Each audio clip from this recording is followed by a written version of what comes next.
Slayer Season 8 Volume 2. It has been forever since I read Volume 1. I don't really remember it. I remembered it well enough, though. So this is, it's kind of like getting a volume of a show. There's several different plots that stretch over several different episodes.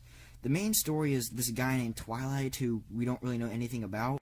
And I wanted to learn more about him in this volume. I mean, I know this isn't the last one, but I just wanted to learn more about him, but we didn't.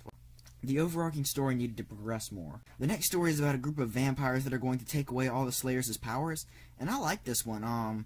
It was the most entertaining. Yeah, I think it would be really cool to see this, like, as an actual episode. So then there's another thing where Buffy gets sent to the future when there's only one Slayer again.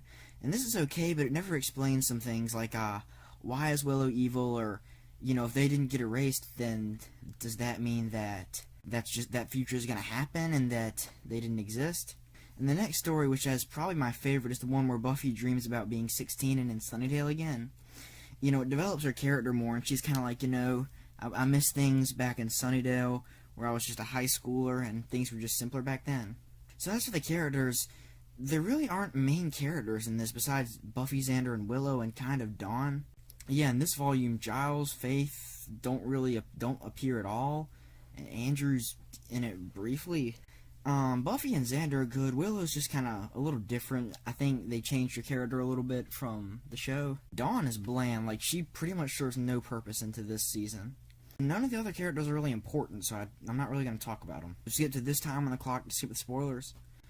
I did not care at all when Renee died. I mean, I thought that, that little story was cool, but she just dies, and Xander's like, no. And then, I didn't really care. So Amy and Warren, they're just kind of sidelined. I mean, they attack the Slayer castle, and then they kind of disappear. That's just kind of a reminder, we're still here. So why is Riley showing allegiance to Twilight? That's something that's more of like a speculation. That's not really a comment. Is he angry at Buffy for some reason? Is Twilight possessing him? I don't know. So I'd say this is a good book. It's probably worth buying in hardback. I found this really entertaining. I found the characters interesting. The real problem is the overarching story didn't progress enough.